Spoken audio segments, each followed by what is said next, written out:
Welcome back to Romantasy Chaos HQ, the pod. We are Avery and Xavier Harleston, healthcare professionals by day, romantasy theorists and aspiring authors by night. Today we are covering the epigraph from Fourth Wing, Chapter 7. This is your warning. There will be spoilers for the entire Empyrean series. If you have not read all three books, it may be time to turn back. We are not rated E for everyone. Xavier has a degree in cussing and he's not afraid to use it. We do discuss any and all adult topics covered in these books. We like a challenge, so we tackle each epigraph without prepping, placing it into the context of the series, not just the book or chapter it's tied to. But you don't have to take it cold, so here's our one sentence summary of the chapter. While hunting for poison, Violet stumbles onto a gathering of marked ones and finds compassions for their struggles before teaching Xaden, the wing leader she can't help but be attracted to, that she really is a violent little thing. There are 6 minutes on the clock and Fourth Wing lore that packs a bigger punch than dried Fonnelly berries. So, don't blink, don't scroll, don't let Taryn distract you. We have 360 seconds to blow your mind. And go. In the best interest of preserving peace within Navarre, no more than 3 cadets carrying rebellion relics may be assigned to any squad of any quadrant. Addendum 5.2, Bezgayath War College Code of Conduct. In addition to last year's changes, marked ones assembling in groups of 3 or more will now be considered an act of seditious conspiracy and is hereby a capital offense. Addendum 5.3, Bezgayath War College Code of Conduct. Capital offense seems kind of extreme for this, but also, the only proof we have that uh, the rebellion kids being in groups of 3 with their rebellion mark matters is from Melgren. And I don't trust Melgren. I don't think he's telling us stuff. Okay, so first of all, even if, let's just say, even if he was telling the truth that he can't see when they first got marked, that he could not see them when they were assembled in groups of 3 or more. Like, how would he even learn that to begin with? I don't think he really did until probably Xaden in the first class that included Rebellion kids started. Um, but even if that was true at one point, wouldn't his signet potentially grow and give him the ability to kind of like see around that? Like, isn't that what we're learning all throughout Iron Flame and Onyx Storm, that signets grow and in some cases even like change in their nature?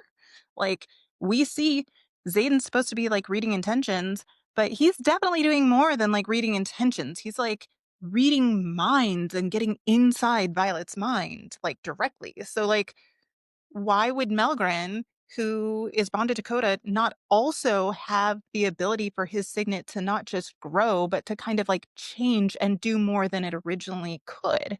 Well, and he's supposed to be a strategic genius, right? Like, he is the guy that sees the battles change the entire way warfare is waged. And he's going to tell them that if they get in group of 3, he can't see them. You tell them that if they got in a group of 2, you couldn't see them. So that they would gather in 2 and then you would be able to see them. So, I mean, if you're telling people that if you gather in a group of 3, I can't see you, your power really is you need to be in a group of 4 because then I can still watch you. Like, this guy is supposed to be super smart. He's not going to be like, here's the path to trick me. Exactly. Exactly. But and what I think is interesting is like there's these 2 separate, one after the other addendums, right? And the first one is like, we want to preserve the peace. So we're not going to assign more than 3 rebellion cadets to the same squad of any quadrant. The second one is like, marked ones can't do this or we're going to kill you. Like, the first one is we take responsibility as the leadership, that it's our job to make sure um that things keep operating the way that we need them to for the the quadrant, the college, Navarre as a whole. The second one is like, you're terrible and we're going to kill you. Like, what a shift. Well, and it talks about it being a sedition and, a capital offense where the rebellion never appeared in the first 3 books to be a sedition. They didn't appear to battle to leave Navarre. They didn't, you know, no reports of trying to assassinate King Tari. They wanted to get weapons and they stole an important, valuable asset in the daggers in order to supply them to an army that was fighting the Venin, which, I can understand why that's a traitorous thing. And, they have pretty ridiculous laws like, burning traitors. But, I understand how that became a traitorous thing, but it was never a sedition from anything that we have seen. They never, put a standing army and tried to, wall off their country or stop sharing palladium. From what we know, the shipments continued throughout the whole thing. So they were continuing to supply Navarre with the alloy they need. They just were also getting the daggers, which, by the way, Melgrin is the reason they have the daggers. They took, wardstone extenders that were just alloy and turned them into daggers Right. and put runes on them, and then, put imbued alloy so that they could, kill Venin. And that all came from Melgrin. And so now he's going to suddenly like tell the truth and be like, hey, I see everything. So I saw when I said we needed to have these daggers that they would steal them. But now I'm going to tell you the truth about the 3 marked ones getting together. It all seems sus to me. Well, and it's so interesting too that everyone knows the code of conduct applies to everyone at Gaiath War College, but the writers really don't pay attention to it. They follow the codex. So, and we know that the marked ones are all going into the writer's quadrant.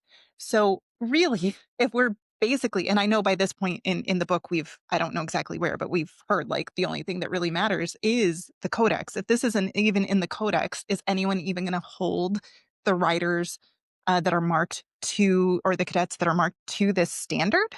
Like, it seems Well, silly. And that's our time. That's it from us. So, did we blow your mind? Let us know in the comments. And remember, we love you. Stay out of the clouds, off the ice, and come back to us. We'll see you next time. see you later.